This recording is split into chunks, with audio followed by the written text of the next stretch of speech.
Welcome back dear student, स्वागत है आपका e lecture series strategy human resource management unit 5 के अंदर। आज जो हमने टॉपिक लिया है वो लिया है हमने रिस्ट्रक्चरिंग द SHRM। रिस्ट्रक्चरिंग जब हम बात करते हैं SHRM की, स्ट्रेटेजिक ह्यूमन रिसोर्स मैनेजमेंट की, तो वो क्या होता है रिस्ट्रक्चरिंग, पहले हम उसे समझ लेते हैं। स्ट्रेटेजिक ह्यूमन रिसोर्स जैसे हमने पढ़ा ही था कि स्ट्रेटेजिकली हम क्या करते हैं, ह्यूमन रिसोर्स का क्या करते हैं, मैनेजमेंट करते हैं, हम प्रोएक्टिव करते हैं। प्रोएक्टिव का मतलब ये हुआ कि जो हम ह्यूमन रिसोर्स इस समय ऑर्गेनाइजेशन के में ऐड कर रहे हैं वो कहीं ना कहीं हमारी फ्यूचर नीड्स को क्या करेंगे, फुलफिल करेंगे। तो वो क्या कहलाता है, आपका स्ट्रेटेजिक ह्यूमन रिसोर्स मैनेजमेंट कहलाता है। लेकिन अब हम स्ट्रेटेजिक ह्यूमन रिसोर्स मैनेजमेंट के अंदर भी हम क्या कर रहे हैं, SHRM का भी हम क्या कर रहे हैं, रीस्ट्रक्चर कर रहे हैं। तो रीस्ट्रक्चर का मतलब क्या है, रीस्ट्रक्चर का मतलब ये हुआ कि जो हमारे ह्यूमन रिसोर्स को जो हम मैनेज कर रहे थे स्ट्रेटेजिकली, जो हम ह्यूमन रिसोर्स को क्या कर रहे थे, मैनेज कर रहे थे, अब हम उसको क्या कर रहे हैं, रीस्ट्रक्चर कर रहे हैं। रीस्ट्रक्चर क्यों कर रहे हैं, क्वेश्चन ये बनता है कि रीस्ट्रक्चर की ज़रूरत क्या पड़ी। तो आपने देखा होगा कि जिस एनवायरनमेंट के अंदर जो बिजनेस यूनिट जो वर्क करती हैं, ठीक है ना, तो वो कहीं ना कहीं इफ़ेक्ट होती हैं किससे, इंटरनल लेबर मार्केट हुआ, प्राइवेटाइजेशन हुआ, आउटसोर्सिंग रहा। तो ऐसे बहुत सारे फैक्टर्स हैं जो क्या करते हैं, एम्प्लॉय की ट्रेनिंग में, सिलेक्शन में, पेमेंट में, अप्रेजल में क्या करते हैं, इफ़ेक्ट करते हैं उनको। तो उनको हमें कैसे हैंडल करना है, उन चीज़ों को यहाँ पे हम डिस्कस करेंगे। तो यहाँ पे हम देखें तो in the post liberalization scenario, यदि लिबरलाइजेशन LPG जो आपकी पॉलिसी आई थी, LPG का मतलब है आपका लिबरलाइजेशन, प्राइवेटाइजेशन और ग्लोबलाइजेशन। जब LPG पॉलिसी आई तो उसके बाद क्या रहा, ये फील किया गया कि जो हमारे स्ट्रेटेजिक ह्यूमन रिसोर्स है उसमें भी हमें किसकी ज़रूरत है, रीस्ट्रक्चरिंग की ज़रूरत है। रीस्ट्रक्चरिंग की ज़रूरत क्यों है, क्योंकि जो कॉर्पोरेट स्ट्रक्चर थी, जो बिजनेस प्रोसेस थी, वो क्या थी, अनसेटिस्फैक्ट्री थी। वो अनसेटिस्फैक्ट्री क्यों थी, हमने देखा कि जब हम नेशनल बाउंड्री को देख रहे हैं तो वो चीज़ें क्या हैं, एक्सेप्टेबल हैं। लेकिन जब हम इंटरनेशनल एनवायरनमेंट को देख रहे हैं तो वो कहीं ना कहीं वहाँ पे किसकी ज़रूरत है, रिवीजन की ज़रूरत है। इसलिए हमें क्या करना पड़ता है, हमें उस रिवीजन को, उस रीस्ट्रक्चरिंग को किसकी हेल्प से करना पड़ता है कि जो भी हमारे ह्यूमन रिसोर्स की जो स्ट्रेटेजी हैं उनको हम क्या करते हैं, इंटीग्रेट करते हैं। इंटीग्रेट किससे करते हैं, अपनी जो कॉम्प्रिहेंसिव स्ट्रेटेजी जो हम चाहते हैं कि जो मार्केट के अंदर ऐसी प्रॉब्लम्स आती हैं वो प्रॉब्लम रिपीट नहीं हो फ्यूचर्स में, तो उसके लिए हमें कॉम्प्रिहेंसिव स्ट्रेटेजी को बनाना पड़ता है। अब ये जो आपकी कॉम्प्रिहेंसिव स्ट्रेटेजी है, हम इसको कैसे बनाते हैं, हम इसकी बात करते हैं। तो यहाँ पे आप देखें, incentively scanning of the national international environment for growth opportunities, कि जब हम नेशनल लेवल पर, इंटरनेशनल लेवल पर गए तो हमें ग्रोथ अपॉर्चुनिटी को रिकॉग्नाइज किया, तो वहाँ पे रिस्क रही, वहाँ पे कॉम्प्रिहेंसिव स्ट्रेटेजी की ज़रूरत पड़ी जो इंटीग्रेट करे हमारे किसको, ह्यूमन रिसोर्स सिस्टम को, जिसको हमने अभी थोड़ी देर पहले आपको बताया था कि रिस्ट्रक्चरिंग का जो मेन रीज़न था वो यही था कि हम नेशनल से इंटरनेशनल पर जा रहे हैं और वहाँ पे कहीं ना कहीं हमारी स्ट्रेटेजी में किसकी नीड है, रिवीजन की ज़रूरत है। इसके अलावा आप देखें, इकोनॉमिक और मार्केट प्रेशर्स क्या करता है, इन्फ्लुएंस करता है किसको, रिस्ट्रक्चरिंग प्रोसेस को इन्फ्लुएंस करता है। जो बिजनेस हाउसेज हैं वो भी क्या करते हैं, टाइम टू टाइम क्या करते हैं, रिवीजन करना चाहते हैं। जैसे आप यहाँ पे देखें तो एग्जांपल है डुकेन ग्रुप का, इसके अलावा गोदरेज का एग्जांपल है, आप देखें TCS टाटा कंसल्टेंसी सर्विस का एग्जांपल है, विप्रो का एग्जांपल है। इन्होंने क्या किया है, in the business of executing project, इन्होंने प्रोजेक्ट्स का क्या किया है, रीस्ट्रक्चर किया है। रिसोर्टेड इनटू मैट्रिक्स स्ट्रक्चर, जैसे हम ऑर्गेनाइजेशन की स्ट्रक्चर पढ़ेंगे, जो अपने ऑर्गेनाइजेशन की स्ट्रक्चर होती है, जैसे हम देखो नेटवर्क स्ट्रक्चर हो, मैट्रिक्स स्ट्रक्चर हो, तो लाइन स्ट्रक्चर, ये सारी स्ट्रक्चर जो हम वहाँ पे पढ़ते हैं वो कहीं ना कहीं हमें क्या करना पड़ता है, उसमें रिवीजन करना पड़ता है। और रिवीजन की ज़रूरत है ही, क्योंकि हमें क्या करना है, हमें जो अपनी प्रोसेस थी उनको क्या करना है, इंटीग्रेट करना है, कॉम्प्रिहेंसिव स्ट्रेटेजी के अकॉर्डिंग इंटीग्रेट करना है ह्यूमन रिसोर्स मैनेजमेंट को। यही हमारी स्ट्रेटेजी है। हम कर क्यों रहे हैं ऐसा, और किन्होंने ऐसा किया और वो सफल हुए, एक ये भी दिमाग में क्वेश्चन आता है। तो आप देखिए, most of large organization like Tata group, Tata consultancy की हमने बात की थी, आदित्य बिरला ग्रुप है, undertook the restructuring programme with the help of foreign consultant, कि उन्होंने अपने जो अपने कंट्री के अंदर जो उनके प्रोग्राम चल रहे थे उनको फॉरेन कंसल्टेंट के हिसाब से उन्हें क्या किया, उन्होंने रीस्ट्रक्चर कराया।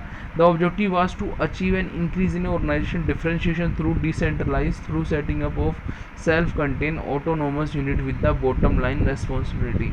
इसके अलावा हमने बात की कि हमने कोऑर्डिनेशंस किया ऐसे इंस्टीट्यूशन के साथ जो नेशनल इंटरनेशनल लेवल पे हैं, जो यूज़ ऑफ कोऑर्डिनेटिंग कमेटीज़ का हेल्प लेते हैं, क्रॉस फंक्शनल टीम का हेल्प लेते हैं, इंटरनल कम्युनिकेशन पार्टिसिपेटिव डिसीजन लेते हैं।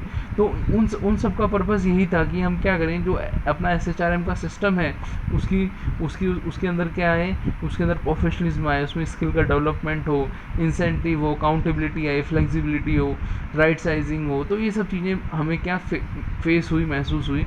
तो हम यहाँ पे देखें तो रिस्ट्रक्चरिंग क्या हुआ है आपका, अप्लाई तो हुआ है। Organization often prefer easy of wave reorganizing की, उसको उन्होंने क्या किया, रीऑर्गेनाइज किया, रिस्ट्रक्चर किया। आप देखें as Cappelli 2005 has started when companies downsizing HR function capabilities will the first thing cut. ये सब वहाँ पे सबसे पहले हमने किसकी हेल्प ली, HR फंक्शंस की हेल्प ली।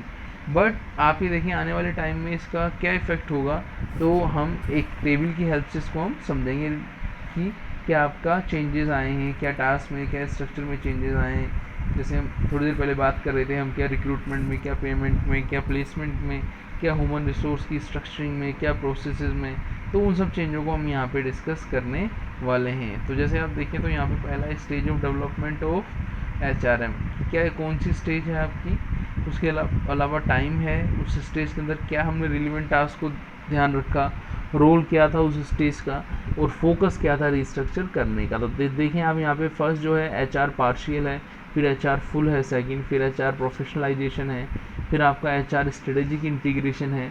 तो ये 4 स्टेज हैं। इसके अंदर आप देखें तो टाइम के हिसाब से तो जो HR पार्शियल जो स्टेज है वो मिड 1960s से थी, और फिर उसी के बाद से आपकी HR फुल, आपकी पार्शियल से HR फुल एडमिनिस्ट्रेशन 1960 से 1980 तक रही, और 1980 से 99 तक क्या रही आपकी HR प्रोफेशनल। और एट प्रेजेंट जो आप देख रहे हैं कि लेट 90 से क्या स्टार्ट हुई है, HR स्ट्रेटेजिक इंटीग्रेशन, है ना, स्ट्रेटेजिक बिजनेस पार्टनर की जो आपका कॉन्सेप्ट है वो इंट्रोड्यूस हुआ है। और यहाँ पे हमने जो टाइम फ्रेम को देखा है, टाइम फ्रेम पर हमने डिवाइड किया है 4 कैटेगरीज में। तो रिलेवेंट टास्क इनके क्या क्या रहे, पहले जब आप देखें तो fulfilment of management information need था, तो वो as a personal office work करता था और फोकस करता था restructuring of HR data base का। फिर रिलेवेंट टास्क में जब चेंज हुआ तो उन्होंने कंप्लाइंस किया, 1960 से 1980 तक कंप्लाइंस किया लीगल और टैक्स रूल से, फुलफिलमेंट किया एडमिनिस्ट्रेटिव और लीगली मैंडेट टास्क उनको क्या किया, पूरा किया। तो पर्सनल ऑफिस से क्या हो गया, पर्सनल एडमिनिस्ट्रेशन। फिर पर्सनल एडमिनिस्ट्रेशन में कहीं ज़रूरत पड़ी किसकी, मैनेजमेंट की, कि वहाँ पे रेगुलेशंस ज़्यादा थे, तो रेगुलेशंस को हमने पर्सनल मैनेजमेंट के अंदर हमने देखा, अकाउंटेबिलिटी फिक्स की हमने, ठीक है ना, सिंगल बिजनेस यूनिट में। इफेक्टिव हमने HR टूल्स को लिया, रिक्रूटमेंट को, डेवलपमेंट को, बिजनेस की सक्सेस के लिए। तो ये क्या कहलाया, पर्सनल मैनेजमेंट कहलाया। और इससे हुआ क्या, फोकस किया गया increasing the professionalisation of HR department, development of service tools, इनका हमने क्या किया, प्रोफेशनलाइजेशन किया। फिर 1990s के बाद आप देखें और जो एट प्रेजेंट जो चल रहा है वहाँ पे एडेड वैल्यू टू बिजनेस, हमने थोड़ी देर पहले हमने बात की थी कैसियो 2005 में कंट्रीब्यूशन किया था स्ट्रेटेजिक इम्पैक्ट के अंदर, किसके अंदर कि जो स्ट्रेटेजिक पार्टनरशिप थी उसके अंदर कैसे हम क्या करें, ऑर्गेनाइजेशन का डेवलपमेंट करें।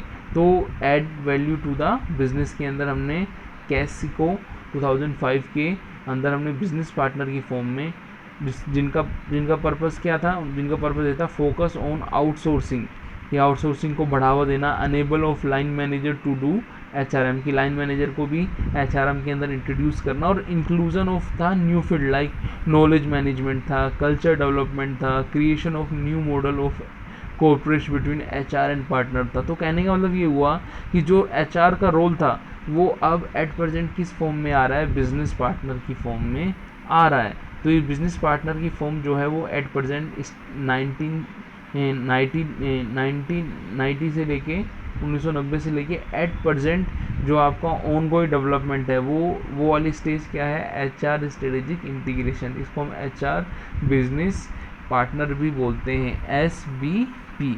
तो SBP स्टेज जो है एट प्रेजेंट चल रही है। ये हमने 4 स्टेजेस किसकी पढ़ी स्ट्रेटेजिक ह्यूमन रिसोर्स के रीस्ट्रक्चरिंग की पढ़ी कि कैसे कैसे आपके ह्यूमन रिसोर्स के अंदर स्ट्रेटेजिकली चेंज आया, फिर उसको भी रीस्ट्रक्चर हमें करना पड़ा। तो ये कुछ रीज़न थे, क्या प्रोसेस थी, उसको हमने यहाँ पे डिस्कस किया। और यहाँ पे हमने समझा कि जो SHRM है उसमें जो नीड की ज़रूरत थी ड्यू टू टाइम, उसमें क्या थी, नीड की ज़रूरत थी, और उसको हम चेंजेस को एक्सेप्ट करके हमने चैलेंजेस को एक्सेप्ट किया है, और हम कहीं ना कहीं अपने ऑर्गेनाइजेशन के स्ट्रेटेजिक एडवांटेज को हमने क्या किया है, सस्टेन किया है। तो मिलते हैं, थैंक्स।